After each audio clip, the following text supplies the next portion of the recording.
Hey guys, this is James. And this is Denny from TDB, bringing you guys episode 147 episodes. Exactly. Yeah, so today we will be raw dogging some tea. Not to use some new terminology, but we do not brew Darjeeling ever. Yeah. And we are doing some Darjeeling. We have not had this tea. We have not brewed Darjeeling in the last year and a half. Probably. Yeah, a little less than that. Okay. But yeah, it's been a while. So Denny will be performing the duties. Yeah, exactly. So we 4 grams of leaf, 150 milliliter brewing vessel. Yep. Yeah, just I guess this was a Japanese teapot. Yeah, Kyushu. So this tea is from Lochan Tea. It's the Thurbo Moonlight. Rajiv, which is the owner of Lochan, and his son, Vivek, I believe, sent us a bunch of teas. So thank you to those guys over there. And this is our first go at them. So I have yet to form an opinion on any of these. Absolutely. I pulled my phone out so that I can actually check the time. We're going to brew this for between 2 and 3 minutes. I have definitely tried to brew Darjeeling Gongfu style. It is disgusting. It doesn't come out strong enough if you use too little leaf. If you use too much leaf, it's way too strong. It's like all of the hard parts of black tea that you can never figure out in some sort of weird configuration. So for whatever reason, we're going to do a very atypical brew here, brew length of 2 to 3 minutes. Yep. Yeah, so the tea might be excused if we just totally mess this up. Yeah. Yeah, so I mean, I was thinking maybe we'll use 5 grams of leaf, and then I was like, better safe than sorry when it comes to these sorts of things. So we're also not doing a rinse. I'm assuming that the quality is... It looked pretty nice. Yeah. The leaves are really... Wow, it's a beautiful smell. Let me get it back in there. Really floral. Yeah, very perfumey, floral. Yeah, and like some minty herbal kind of vibe. Like a little oceanic-ish stuff in there too. Tell me what you think. All right, well that's been a... I'm gonna give it a little bit more time. Want to peek inside and see what it looks like while we're doing this? It smells kind of like a black tea. Yeah. It definitely has that appearance. So this is second flush too, so it'll be a little bit darker, I think, than the initial flush. Alright, here we go. I might need to hold that. Yeah. It's brewed up really great clarity on that. Like sort of a gold color.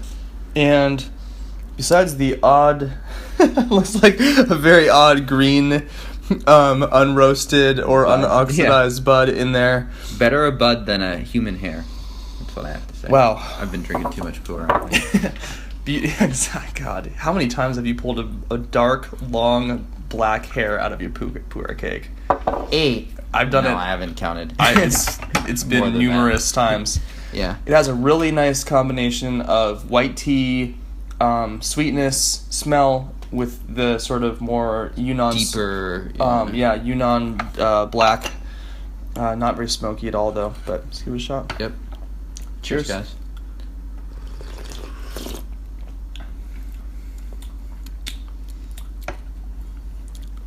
Okay, so brewing parameters-wise, I think it's maybe a little bit light.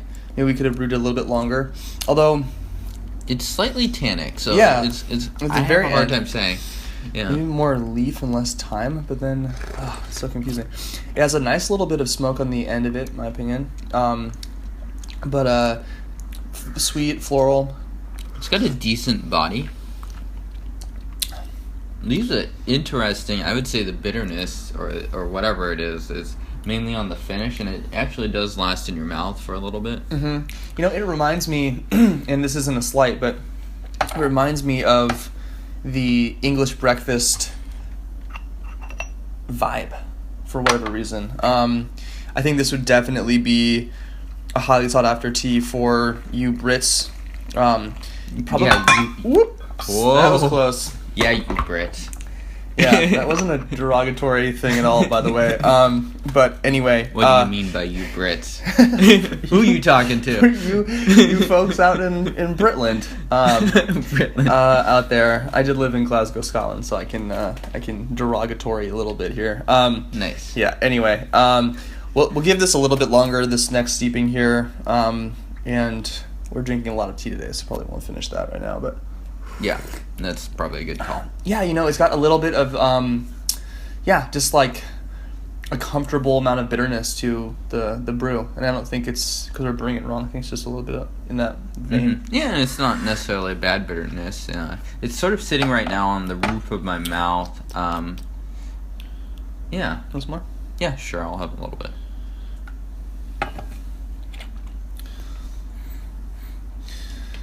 Nice aroma off of it. It's sort of it doesn't quite have the same sort of like corn sweetness that we get from like a Yunnan Black, but I can sense a little bit of that there. Exactly. There's that familiarity from a flavor profile, and I wondered if it has to do somewhat with the species of the varietal, rather of the leaves, maybe. I don't know. I have no idea. Yeah. It wouldn't make sense that it would, but... I know that Darjeeling is famous for using the Camellia sinensis varietal, so the small leaf, whereas the rest of India uses the large leaf, which is kind of interesting. Yeah, I'm wondering how that goes. So, give us another minute. Yeah. It's weird to drink tea where you have to like wait for 2.5 or 3 minutes, for me at least. I'm not used to it. Yeah, you can actually relate to your mother forgetting about the leaves. Mom, if you're out there watching, I know you do sometimes. Hello. You should have known better, Mom. You should have known better. Yeah. That's all I'm gonna say. Yeah. No, I tease. Fond memories of heading downstairs. She would have an enormous mug of coffee, and I would make. You know how like Starbucks has those like city mugs that they make that are just like. Giant gulp Slurpee versions of coffee mugs, basically. So I would just like I'd put the sugar in, put the milk in, put the tea bag in, and then just hot like boiling water, and then like leave, go play outside for an hour, and then be like, oh, my tea's ready. It's sugar. Lukewarm sugar. And if the sugar was not there, it would probably taste like complete garbage. Yeah, for sure. All right, so we're getting a little bit deeper saturation and color here. So I'm expecting this to be a little bit of a darker, rather of a more potent flavor taste. All right, sir. Cheers. Cheers.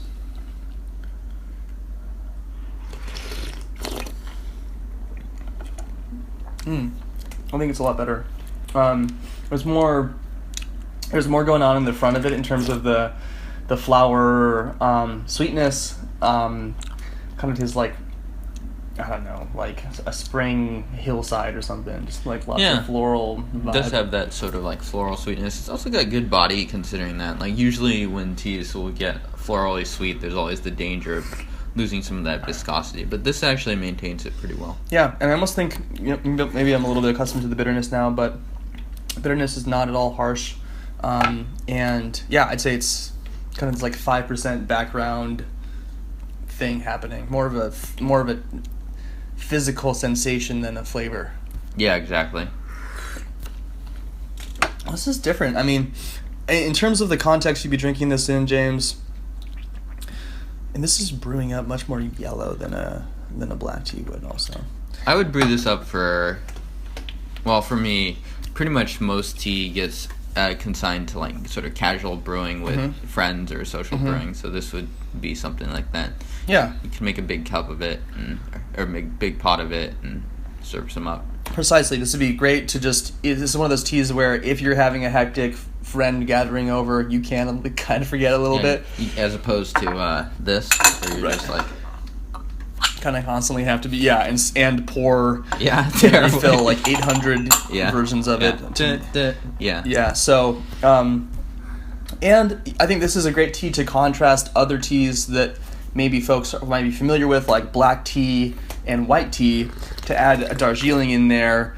and show that there are some similarities and differences. Yeah. With at the same time having a fairly palatable brew, I think would be another advantage of this tea as well. Yeah, exactly. So where can someone find out more about tea, Denny? Well, check us out on tdb.org, teadb.org, as opposed to the letter T. And there's all sorts of social media stuff that you should click on if you can think of it. We probably have it. Do it all. Subscribe to everything all at once right now. What about these folks? Yeah, you should go check out Lochan Tea. They sent us literally a crap load of tea, like 20 teas. So we may be seeing them again in the future as a bit of a change of pace from our sort of poor diet. So big thanks to the folks over there. Go check them out at lochantea.com. Would you recommend this tea? Absolutely. Yeah. I would recommend this tea to someone who hasn't yet honed in on their specialty in terms of what they like to drink too. So we end up probably interacting with folks who are kind of poor heads, but if you're sort of new, trying to figure out what you like, haven't had a lot of different types of tea, definitely throw this into the mix and see what you think. Because this could definitely be a home run tea for somebody. I guarantee you folks out there love just drinking Darjeeling, and there's a lot to offer there. So, check it out. Yeah. Cheers, guys. Cheers.